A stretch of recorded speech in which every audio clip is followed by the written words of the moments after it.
Today's video is all about parenting with the Enneagram. Disclaimer, this is not a video helping you type your child. I've actually already done a video covering something similar to that. I'll link that right there.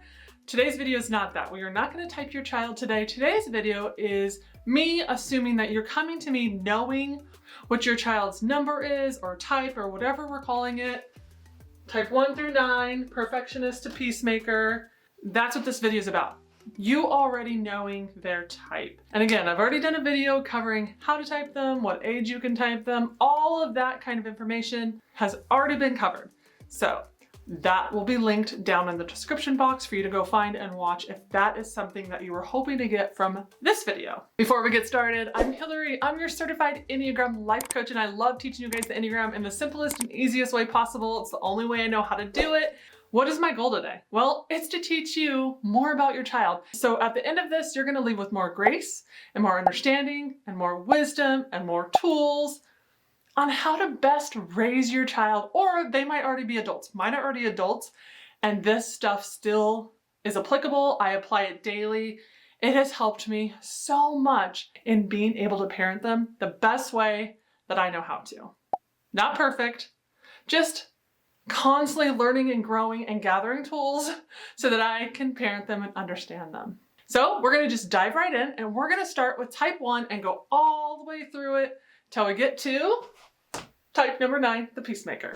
Okay, so type 1, this is the child that takes school really serious. They take their homework seriously. They probably aren't asked to do their chores. This will probably come naturally to them to just get their chores done, partially because they want to be seen as the good girl or the good boy, and they're trying to do the right thing. They might have a know-it-all attitude. I don't know if you've noticed that, if you have a type 1, that their attitude can be a little know-it-all, and they need to know what the rules are. It's very important for a type 1 to know what the rules are, so in their little mind, they can follow the rules and do the right thing. So within all numbers, I'm gonna let you guys know what I really want you to know about them that hopefully will help you understand them better. And so with the type 1, I really want you to know they are extremely hard on themselves when they make a mistake. I know parents can feel like they need to be hard on their child in order to teach them a lesson, but let me tell you, with the ones, you don't even know what's going on in their head. A lot of times they're so much harder on themselves than you can ever be. And so be gentle with them and understand that they have a really harsh inner critic that's telling them and showing them all the things that they do wrong. They are the ones that will feel like it's just not okay to make mistakes. And so like I said, they can be very self-critical. So that's something I really want you to know about them. What is the best thing to do as their parent? Well, to have grace for them, maybe extra grace for them, help them to understand that life is full of mistakes and that it's okay to make mistakes and that they can learn from their mistakes. That's the purpose of mistakes and failures and stuff like that, that there's a reason behind them. And usually it's so that we can learn, not beat ourselves up because we made a mistake. I would love you to help them to have fun and to really encourage that lighthearted, fun side that they definitely have. Help them to get in touch with that side of them. A really important thing for a parent of a type 1 child to do is to admit when they're wrong and when they make mistakes. Show them, right? Teach them. Teach them the process and what it looks like, and you know how you learned from it. And because showing will teach them that it's okay. It's, you know, we don't never want our kid to make a mistake, but we do want to guide them and teach them and let them learn from them. Another good thing to help a 1, to help them to not be so overscheduled. They will overschedule themselves. You know, they're great at this. And so help them to, you know, not overschedule themselves. And the last thing for the type 1 is for you to show them how much you love them for who they are, not how good they are. So that's really important. And I know it's our first instinct to see like they're so good. You're such a good child. And I just want to tell you that. Don't stop doing that, but make sure that you're seeing other things that they are and who they are and encouraging and loving that part of them so that they don't get this message in their head that it's, oh, I'm lovable if I'm good. That's what we're trying to avoid here. So hopefully these tips helped you. Again, I want to reiterate that I'm not going to say, you know, what age the child, or when I say the word child or kid, what age that is, because I really believe it's going to depend on the child. It's going to just depend on so many different things that I've taught about in that other video. So I don't advocate like typing them. But again, go watch that video so that you can understand that process. But I'm going to say child because like my kids are 18 and 21. They're my children. To me, they're a child. They're not really a child, right? But I can use that word. So that, I just want to kind of distinguish that I might be saying child. That doesn't mean I'm talking about a 5-year-old. So hopefully that helped you. Hopefully, you know, if you're a parent of a type 1, this just gave you some good stuff, some new tools in your tool belt to continue doing an amazing job parenting them. Okay, so moving right along to that type 2, the helper.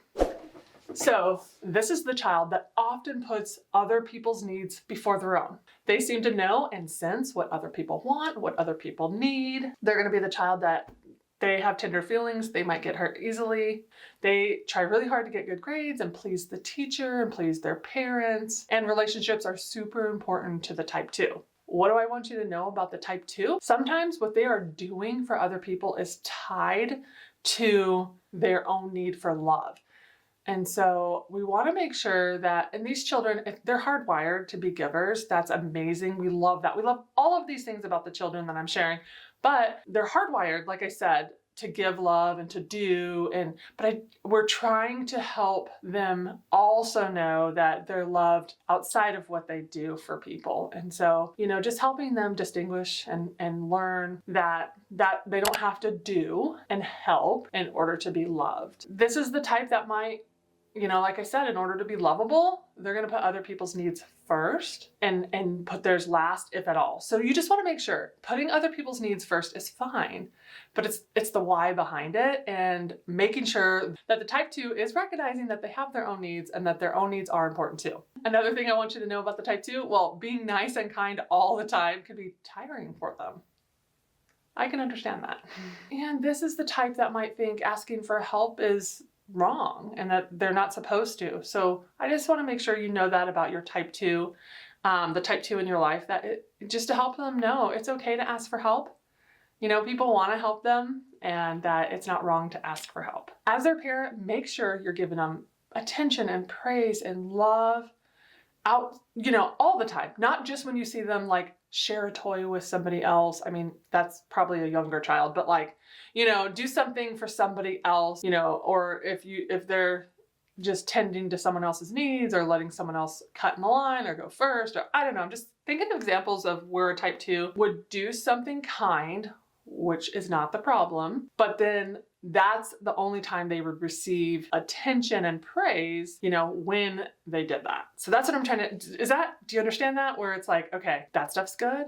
We love that about the 2, but we also want to make sure other times in their life too, we're praising them, we're noticing them, we're saying, you know, showing that love outside of just those times. Make sure to ask the type 2 what they like, what they dislike. Help them learn their own needs. That's super important. And help them to know it's okay to have their own needs and own desires. That will help them just learn themselves and learn like, oh, as much as it's great for them to take care of other people, they need to do that for themselves too.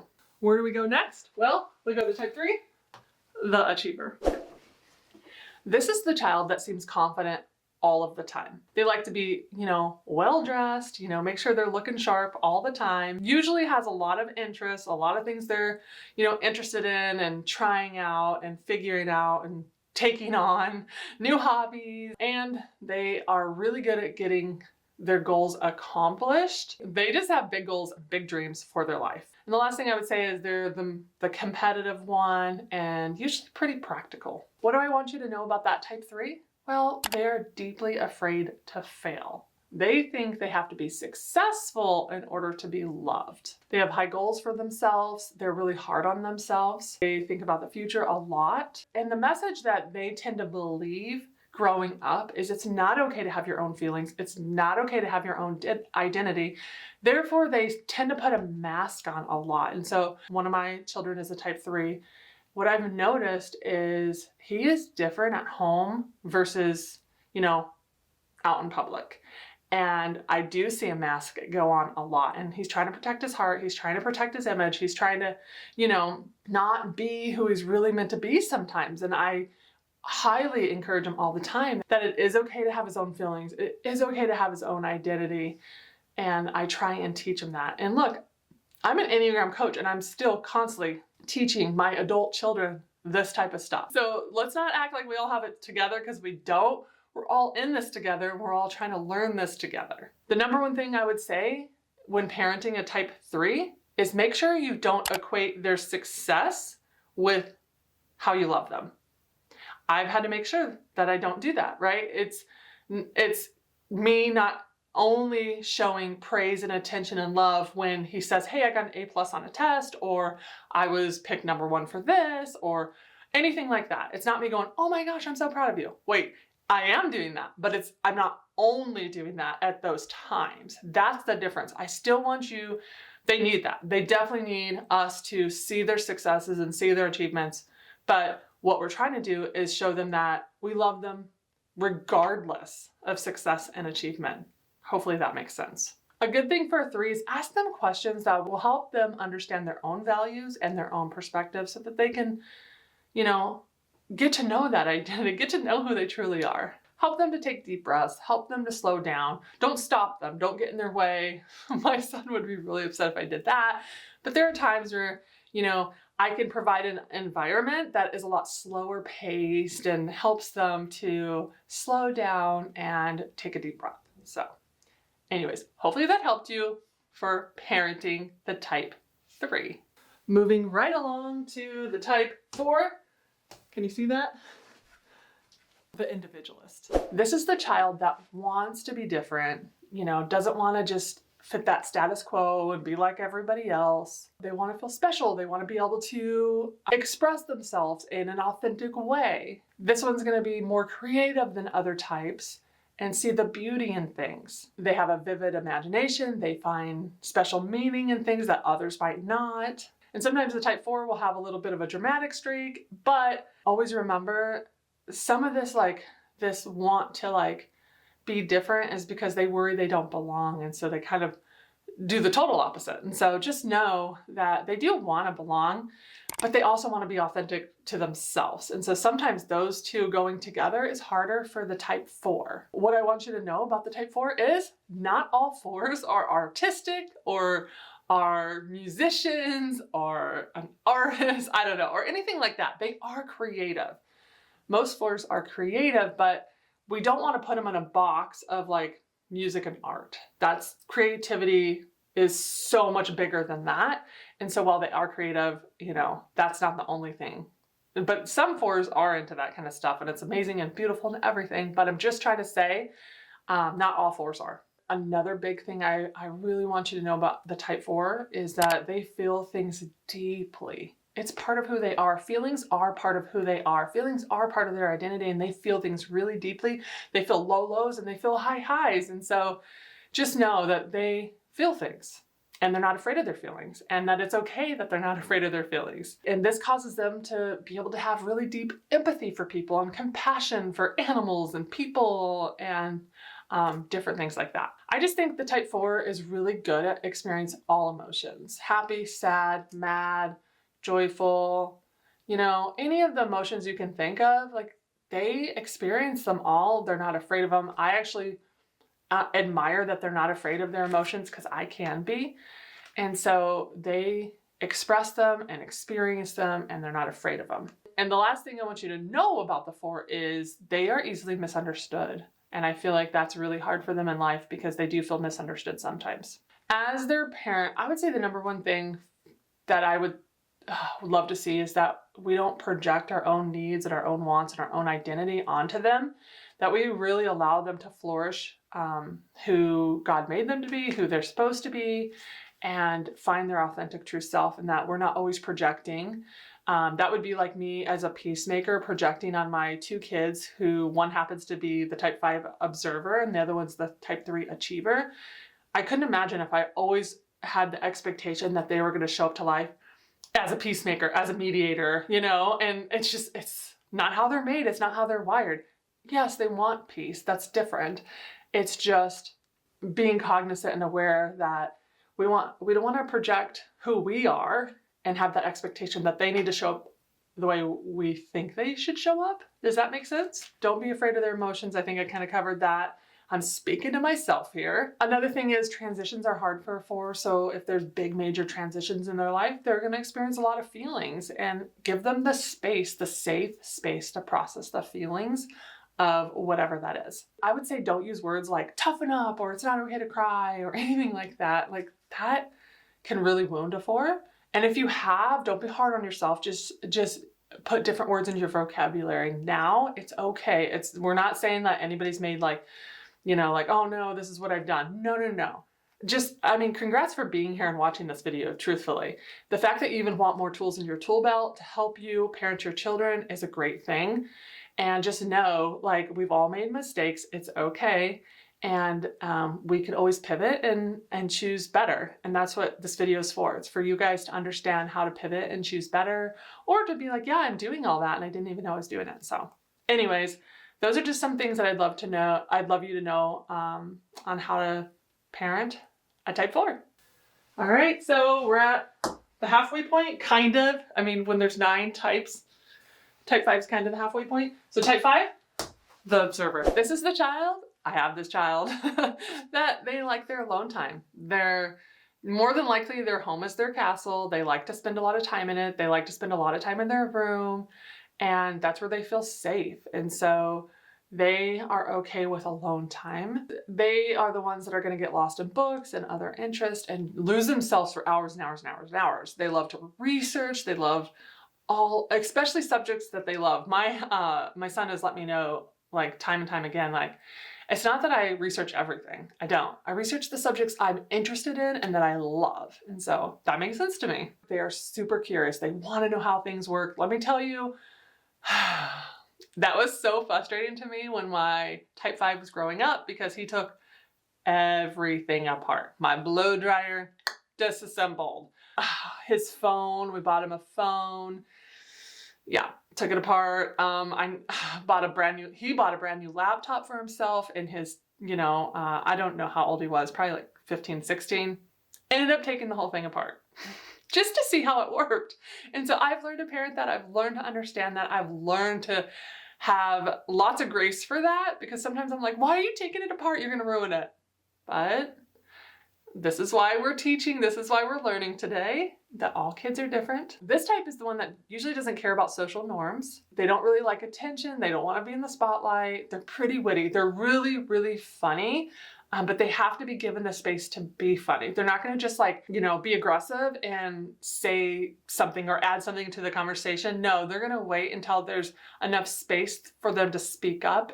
But when they do, it's gold. It's literal gold. So give them space to speak up.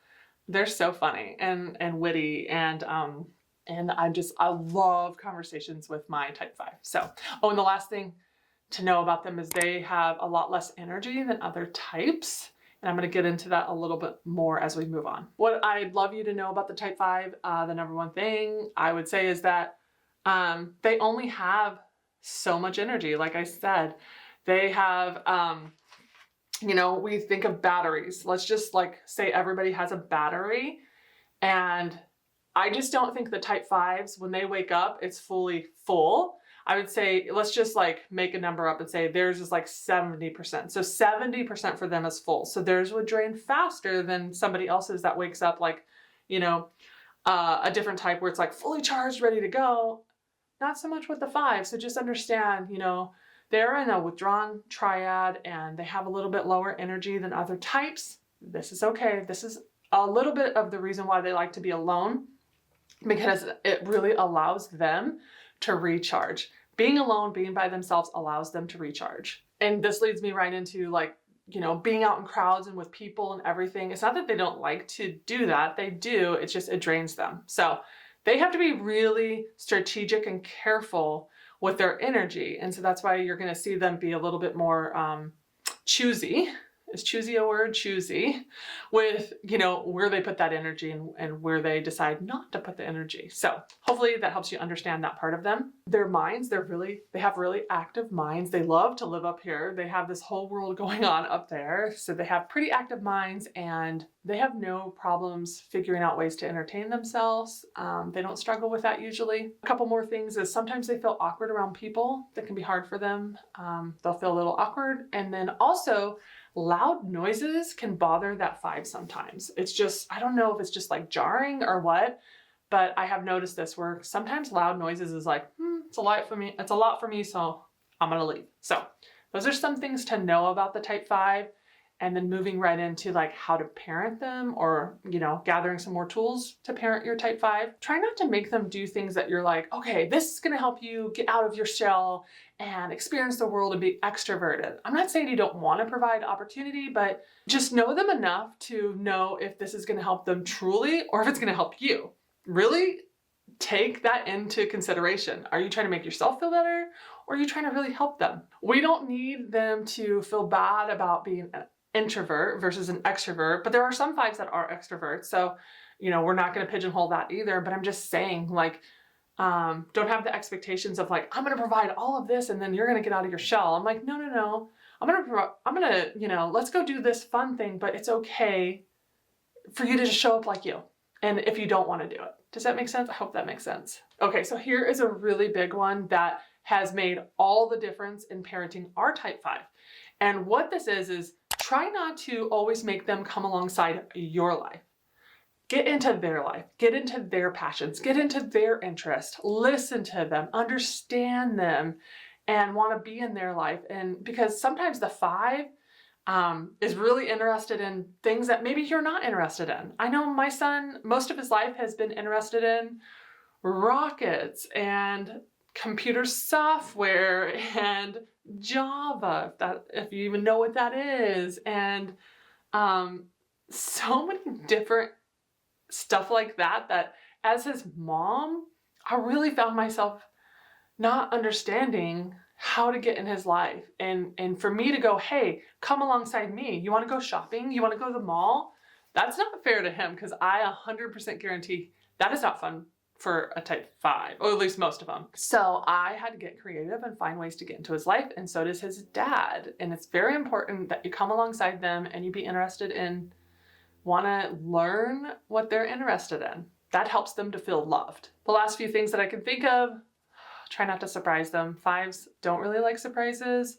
Validate their opinions, validate, what they're thinking and saying. And last but not least, give logical solutions for things. 5s are in the logical triad. They love to learn and hear things logically.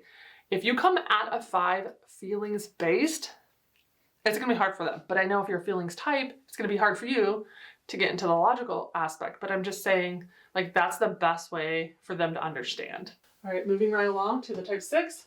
The loyalist. This is the child that wants to feel secure. They're the ones that are going to worry a little bit more than other children. They like order. They're going to take extra precautions on things. It's okay. They are pretty loyal friends. I mean, they're called the loyalist, and they're curious. They like to ask a lot of questions, and they also like to poke holes in things. And what I mean by that is, they want to make sure they're thinking worst case scenario sometimes. So they're like, okay, so this is the plan. Well, what if this happens? And a parent can kind of get frustrated. Like, it's not going to happen. Well, what if it does? Okay. So follow through with them, talk it through, understand that they have this need to understand how everything works, how things are going to go.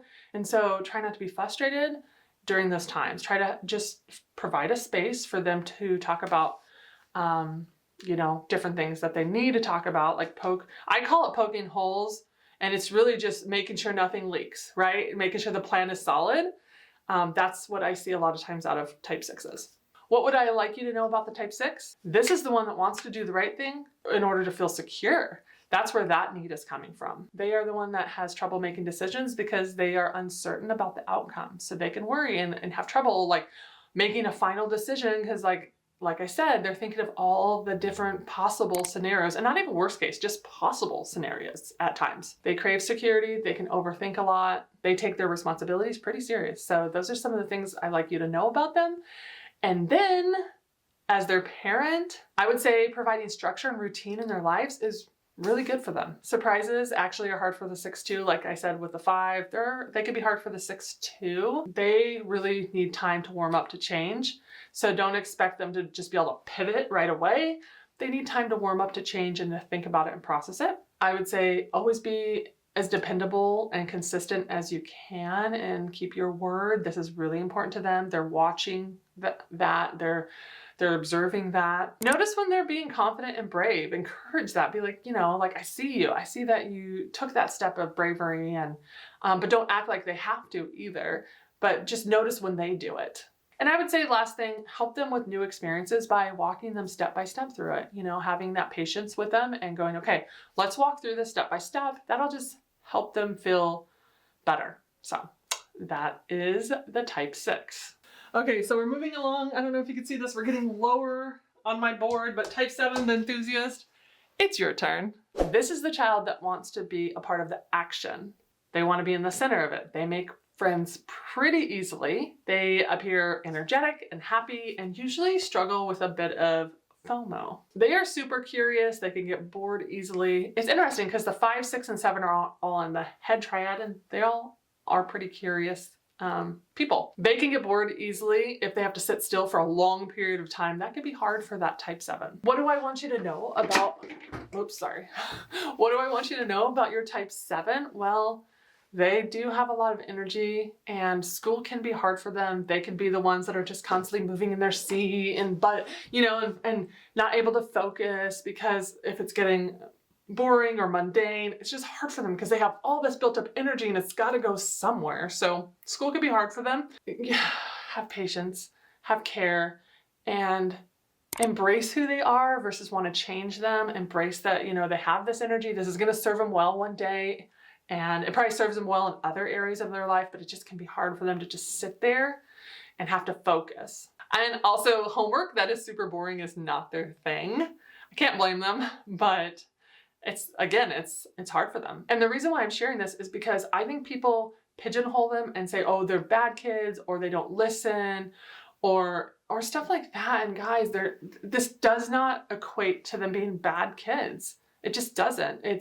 They have a lot of energy, and this is more difficult for a type 7 than a different type. And that's where it's so good for us to learn about all the types and not have expectations that they all be the same. One thing I've noticed about 7s is sometimes they can be that like funny class clown. Nothing wrong with that. Maybe it is to you. I guess it isn't to me, but just make sure that you're listening and that you're really seeing beneath the surface, that the laughing and the joking and it's not covering up something else. It's not covering them up, feeling like maybe they don't understand what's being taught or, they are bored or they're just really overwhelmed in school. And so to cover that up, they become the funny one or something like that. I'm not saying that those always go together, but I am saying just be aware of this. I think in the end, 7s actually feel really misunderstood. I do. As their parent, affirm them, love them, embrace them, really allow them to be who they are. I would say make sure they have creative outlets, different outlets for them to get that energy out. And then also things that are fun. And I'm sure this applies to all kids, but I'm just saying for the 7s to have something to look forward to, something fun to do, different things like that, super important to them. They love surprises. Unlike the 5 and the 6, 7, they love surprises. And 7s are really great storytellers. Every 7 I've ever met can hold a conversation and talk and tell you just the most fantastic stories and walk you through. It's like you're reading a book sometimes. I love that. Listen to them. Give them space to tell stories. Give them space to, tell you what happened and how it was and all the details and different things like that. I would say validate them, listen, and give them space to do that. And the last thing for them is help them find the lesson in the hard times, because a lot of times you're going to find that 7 trying to distract themselves or run from something that's hard or sad or anything like that.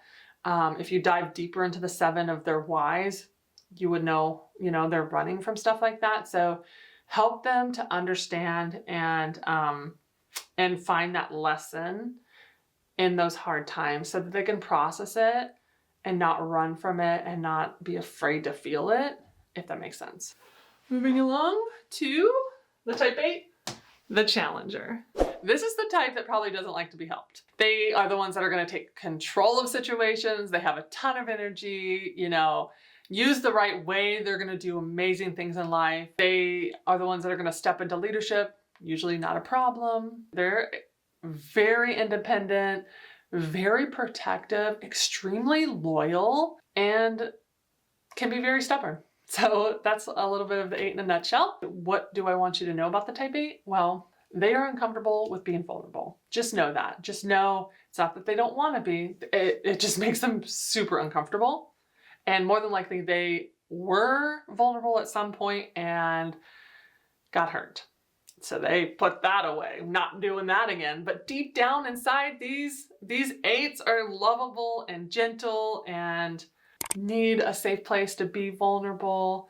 They have tender hearts, and I really want people to understand that side of them. If they're angry or acting out, find their why. Figure out the why, because they don't just do this for nothing. They're not just trying to be like angry or bad. And a lot of times anger in the type 8, I don't know. I noticed this with my husband, who's a type 8. I'll say, why are you so angry? And he's like, I'm not angry. I really am not. And I'm like, so I've learned to believe that. But they can appear angry even if they're not. Have you noticed that with the type 8s in your life? I have noticed that with other 8s also. And sometimes when they're angry or upset, it's because if you really figure out why they did this and you're like, you know, it's usually because they were sticking up for an underdog or something along those lines, where they were sticking up for people.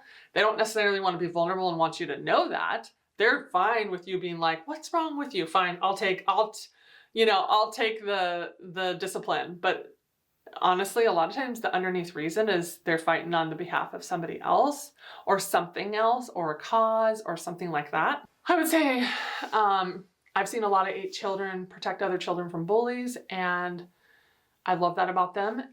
And then the last thing I can think of is, you know, I kind of hit on this, but they're sensitive and they do have a big heart. They really do. So just know that about the type 8. So when parenting an 8, I think it's a really important thing to know that the type 8 child, teenager, adult, whatever we're calling them, feels misunderstood a lot. I would say people judge them really harshly and quickly because they're so outspoken and direct, but that is hard for them because they just think, you know, being direct is the easiest way and being outspoken and just saying what they think. But sometimes others that don't understand that will judge them for that. So just know that about them. One good thing I think for 8s is give them opportunities to be independent. It's so important for them. A lot less fights will happen if they have some independence. One thing that I've seen is the more the 8 is, or someone tries to control the 8, the more they resist. So I don't know, take that for what it's worth. I think being controlled feels kind of scary to them, and it causes them fear. So, you know, give them opportunities to have choices in the matter, right? You don't want to just be like, oh, do whatever you want. No, that's not what I'm saying. I'm just saying give them opportunities to have choices, you know, A or B or C, or different things like that depending on the age. I'm assuming we're talking about teenager and above today. The last thing about the 8 is notice their accomplishments. Encourage them, notice their accomplishments, tell them good job. They might resist that, but it's still important to do that. And give them hugs. They're going to resist them. They still need hugs. We made it to the end, the last one, which ends up being the 9, the type 9, the peacemaker, my type. Let's dive into that one. Let's go. Last one. This is the child. I was this child. I am this person. This is the child that wants their world to be peaceful and calm. They, a lot of times, will escape into books and movies and shows and essentially live someone else's life. Sometimes so that they don't have to live their own, or sometimes just because it's more exciting, or sometimes it's just, yeah, to escape whatever they're going through, or they just like books and movies, or they want to numb out to them. It's all those things. This is the child. They want everybody to get along. They want everyone to be happy. They want this like peaceful state all the time. They appear extremely easygoing, relaxed, and they hate conflict, detest it, hate it. Yeah, me too. So what do I want you to know about the type 9? They are extremely afraid to assert themselves, which makes them appear shy and quiet. They're not always shy and quiet. 9s appear that way. I really don't think they are. If you are a 9 watching this, let us know in the comments, but I bet you with your friends and your family and people that you feel really secure with, you're quirky and fun and loud sometimes. And, but when you're unsure or you're afraid to assert yourself, you can get quiet and shy. And that is a lot of times how they move about life.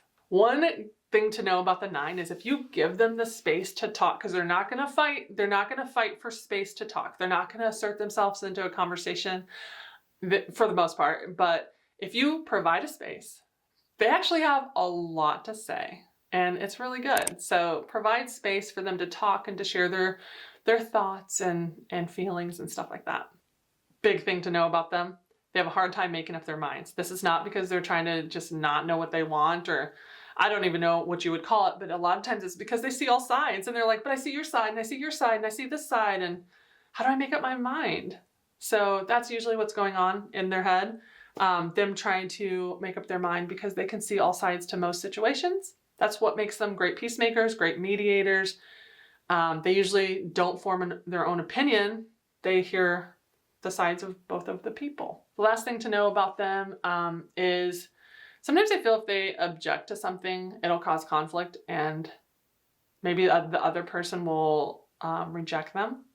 And so sometimes they'll hold on to their own thoughts and opinions and everything, feelings, objections, anything like that, because they're just too afraid that people would just reject them or not want to be around them.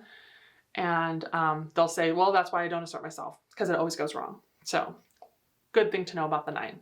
As their parent, give them that safe space to express their opinions. This helps them to use that muscle, to develop that muscle in order to feel confident and comfortable to use their voice. And so help them to use their voice and to express who they are, and express their concerns so that they get used to doing that. Big thing for the 9, ask them how they're doing. See them, notice them. A lot of times they don't feel like anybody notices them or sees them because they are so quiet in those moments. So notice them, you know? And then if they express anger, which is gonna be rare, but sometimes they do, be okay with it, because they need a safe spot to put that anger, to express that anger, because it's extremely hard for them to even let anger out. So hopefully that helps you be able to understand your type 9 better. Okay, that's all 9 types. Good job, guys. If you've made it to the end of this, I know this video is so long, but it's so important. And the most important thing I want you to walk away with is no type is better than any other type. All types are great, all types are amazing, and we need all types. Parenting is helping your child be the best version of themselves. And so you getting tools for your toolbox today will help your child be that best version. I just want to reiterate one more time that as parents, let's not project who we are on our kids. Let's embrace who they are. And especially, you know, what makes them different, and help them and mold them and teach them to embrace their own giftings and what they bring to the world. And so that's super important, and why I wanted to make this video for you guys today. So that's all I have for you guys today. Thank you so much for watching this. I appreciate every single one of you. If you're new here and you found this video helpful and you want to see more from me, push the subscribe button right down here or down here. I don't know which side, but push that subscribe button. I have lots of fun things coming your way. And if you really enjoyed this video and you want to support me, the best way to do that is to push that thumbs up. That supports my channel more than you guys know. So thank you to each and every one of you that pushes that thumbs up. It matters to me. You guys matter. Thank you for sticking with me throughout the years. I really appreciate you guys, and I have a lot coming your way for this new year, 2022, and I'm excited for it. So that's all I got for today. Until next time, bye guys. Let's go, let's go, let's go, let's go. Let's go. You get me? Oh, unfamiliar face at the front door.